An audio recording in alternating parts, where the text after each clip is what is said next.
Hello again, this is Joe Leeds for the Thai Law Forum, and on today's show, we're going to discuss the road rage incident that happened in LA and that made a viral video. To give you some background, what happened was there was a traffic jam, some words were exchanged between two vehicles, and the drivers of the vehicles got out of the vehicles and came to blows. What's interesting about this episode is not just looking at the episode itself, but looking at the media analysis of the episode, which has its own meaning and significance.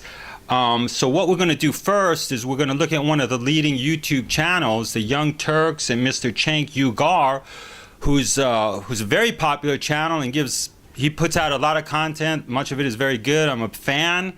And he's known as a quote-unquote progressive, and I think what it demonstrates is a lot about the liberal and progressive slant on the news and gives you a lot of insight both into the episode as it occurred and also into Cenk Uygur's mentality and the school of thought that it comes from, which is basically liberal progressivism.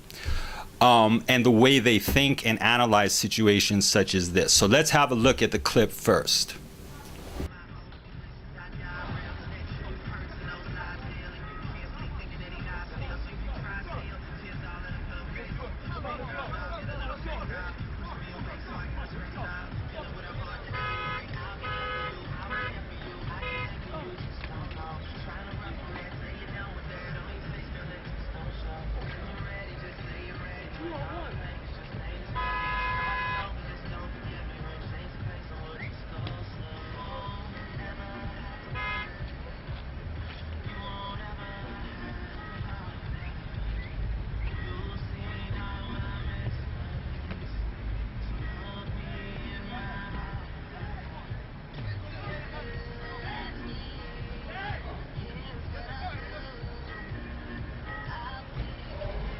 Of that? I got the whole thing.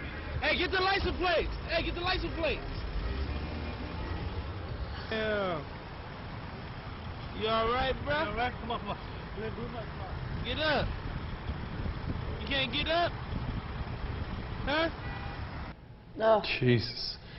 All right. Listen, this is why you don't get into a fight when you're an adult, because you never know how it's going to go down.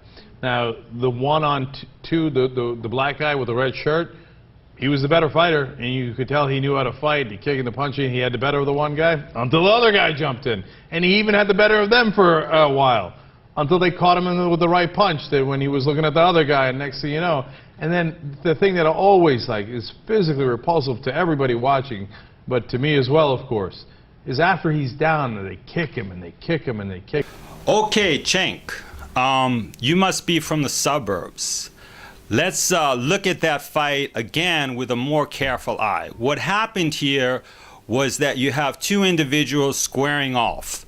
One guy is a black guy, one guy is a Latino guy. The black guy outweighs the Latino guy from anywhere from 50 to 100 pounds.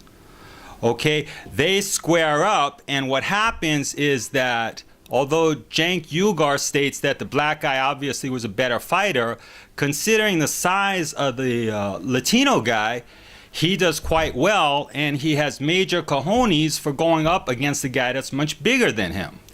Now, the thing is, if you look carefully at the video, go ahead and rewind it, you'll see that the people taking the video were the people that were in the car of the black guy. They didn't get out to help him, but the Latino guy's friends are outside of the car. Now, correct me if I'm wrong, but first of all, if you get out of the car to participate in a street fights are illegal, they're dangerous. You assume the risk. You don't know what's going to happen. You could get hurt. You could get in trouble with the police. You could hurt the other guy. It could wind up into a very serious situation. But even more importantly, if you get out of a car by yourself in a confrontational situation where there's more than one guy, you have to be a complete idiot, because chances are you know that it's not going to be a one-on-one fight. By the way, this is a street fight. When the Young Turks are claiming, oh, it's so unfair that the Latino guys brought in their friends. So it was 2-on-1, and then they kick him in the head. When you get into a street fight, there's no referee, folks. There's no fairness. Anything goes. Of course, you could get prosecuted if you hurt somebody or kill somebody, but basically there are no rules. Don't get into street fights unless you can handle the results of what will happen. Now, looking at the fight itself, Cenk, you know, he says he has some wrestling background or some experience, and he talks about, you know, he sometimes he feels like jumping into the fights. You look at the fight itself, the black guy outweighs the Latino guy. The Latino guy, he's not backing away, he stands his ground. The black guy starts out with a kick. This was one of the most pathetic kicks I've ever seen. It's not a straight push kick like a Muay Thai kick. It's an upright, upward motion kick like a karate kick that doesn't connect anywhere. Then the Latino guy grabs the leg. He lost hold of the leg, but he potentially had a very good takedown by grabbing the leg. So the kick was too slow. This was a ridiculous move to start out with because the black guy's too slow and it leaves you too unprepared. Then they start duking it out, and the little guy's pretty good for his size. They're about equal. Maybe the black guy's getting a little bit better of him, just based on the fact that he's outweighs him. Then the Latino guy goes for a takedown and has the black guy grabbed by the waist. And he's about to take him down, and the black guy grabs the Latino guy's head in a headlock, or what appears to be a weak guillotine headlock. Normally that's a stalemate situation because the black guy, he can't punch him, and the Mexican guy can't do anything else. At that point, the Latino's friend comes in, and they both start beating on the black guy. Hey, you know, there's no rules in a street fight. The black guy's not innocent. The Latino guys are not innocent. But the analysis that Cenk Uygur has provided on his very popular channel, for some reason, makes the black guy out to be an angel, and the Latino guy more guilty.